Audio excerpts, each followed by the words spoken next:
Photo by Mark CounsplasH.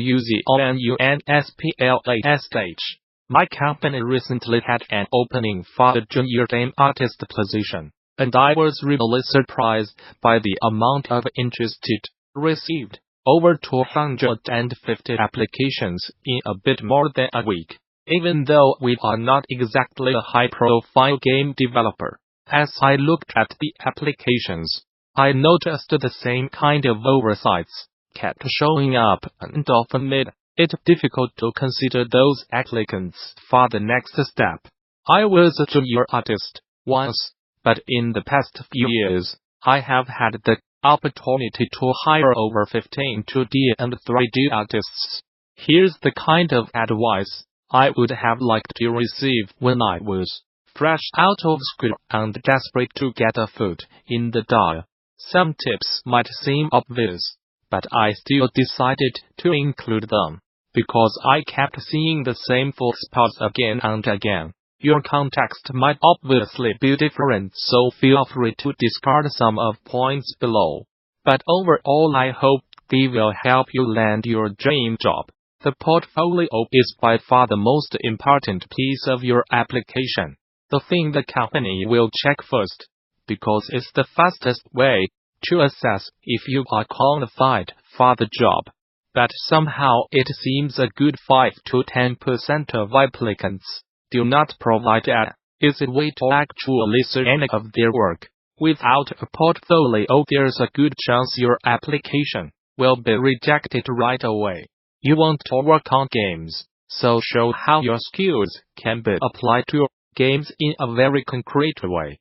Make it easy for the company and present art that relates to the work they might ask you to do once you are in. Characters, menus, or even mock-ups for imaginary games, similar to what you would see on the screenshots on the App Store or Steam. Game jams can be a fun way to enrich your portfolio with such material. Graduates often have a web portfolio, different styles or types of work, but the company will also want it to be deep enough. Several examples in the same style. It's hard to judge somebody's skills and consistency on a single asset. Rather, provide a small set of items or characters all in the same style, as if it was for a game. Similarly, if your portfolio only contains the few projects you were required to do during your studies, you are going to be at a disadvantage against other applicants who can also present personal projects that are often more valuable to assess the skills of an applicant. You want to show you can manage the creative process from start to finish. So show primarily finished artworks that look like they are ready to be used for the production of a game. Too many unfinished pieces in your portfolio may make you look like you lack focus or give a piece a link. Present your strongest images first.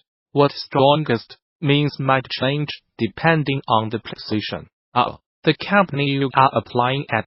Chronological order is often not ideal, and that's why having your portfolio on Facebook or Instagram is not recommended. If you have multiple skills, split your portfolio into different sections, like 2D, 3D only, so the company can focus on exactly what they are after. If all your work is marked as being from a few years ago, the company is going to wonder what you have been doing lately. To avoid this, you might even consider not to date your pictures so that they look evergreen. Be wary of using tests you have done for other companies in your portfolio. If they are recognizable, some studios ask for the exact same test for years. It's also a way of saying, I was turned down by those guys, which might make the company you are applying at reconsider. Because apparently it's not obvious to everyone, your portfolio should contain professional work only. It should not be an Instagram account where your artwork is mixed up with selfies and photos from your holidays. Similarly, be wary of applying with any art that could be considered an SFWS that might not always be well received. A cover letter explaining your situation is good, especially if your profile is unusual for the job. But keep it short. A few lines is usually enough. Without one, the company might be left wondering what position exactly you are applying for, whether you are willing to relocate, etc. It's also helpful to know what decided you to apply in the first place. As long as you are relatively honest, excessive flattery is easy to respond, often frowned upon. If you are foreign-based, but are entitled to work in the country you are applying for, mention it. It's often a big deal for the company, as it might not be able to offer visas for junior positions. Sponsoring a visa takes time and money, two things that are scarce at a small studio. If you have a passport from a different country than the one you currently live in, or have several passports, mention it. For a junior position, your resume should fit on a single page. There's no need to detail your past working experiences if they do not have a clear connection with game development. You can always talk about this at the interview stage, if needed. Make it easy for the company to find your portfolio by including a link on your PDF resume, and make sure it's clickable, or at the very least, electable. Nobody wants to have to type a long URL in the browser address bar when they have many applications to go through every day. Fancy-looking resumes are cool, but they should still be easy to read. If in doubt, better play it safe. You will not get turned down for having a standard-looking resume. Correct grammar and punctuation never hurt either. So ask someone to double-check your resume if you are not sure. If you apply for a job abroad, do some research first of what is expected to be, and not expected to be, on the resume in that specific country, as it varies a lot. In some countries, including a photo of yourself on your resume is normal. In some others, it's very unusual. If you are from a non-English speaking country, applying to a company abroad with a resume that has not been fully translated into English, the local language, does not show a great deal of motivation for relocating. Talent and skills take time to acquire. Learning a new tool not so much. If you are a good fit, nobody in their right mind is going to turn you down because you use Site instead of Photoshop, especially at a small company. If you are applying at a small studio, show that you can do anything relating to game art competently, not just concept art, but also 3D assets, sprites, full game mockups with UI, logos, etc. If you are applying at a big studio, show you are extremely talented at a specific skill, ideally the one the job is about, but also competent at other tasks.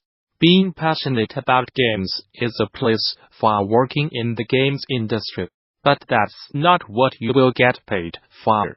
Do not let your passion as a gamer get in the way of becoming a talented professional. You probably will not always have the chance to work on the exact type of games you love playing, but do not let that impact the quality of your output.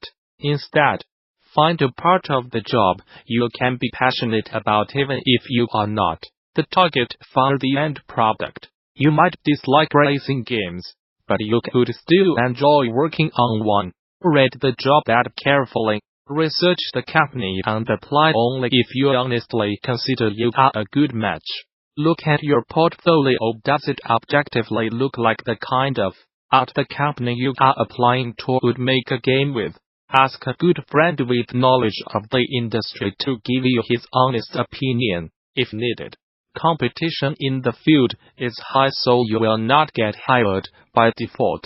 Avoid the scattergun approach and be a sniper instead. Carefully crafting applications for positions you really care about. Research the company you are applying to and if possible, include some art in the style of their games in your portfolio. If a company only produces culture games and you apply with a portfolio full of ultra-detailed monsters. It might not be the best approach. Maybe you can also do cute, but if it's not in your portfolio, the company will assume you do not enjoy doing it. Similarly, if you are a 3D artist who applies for a 2D position, and vice versa, you can be pretty sure you will not be considered, as the attitudes required are quite different. If your style or skills are very specific, target companies that already make use of those. Naughty Dog is known for shipping games that are both engaging and highly cinematic, and at next year's Game Developers Conference in March you will get an inside look at how the magic is made. Specifically, you will get to see Naughty Dog's story. Animator Mary Ann Hayden pull back the curtain on the design of Uncharted. The last legacy is charming,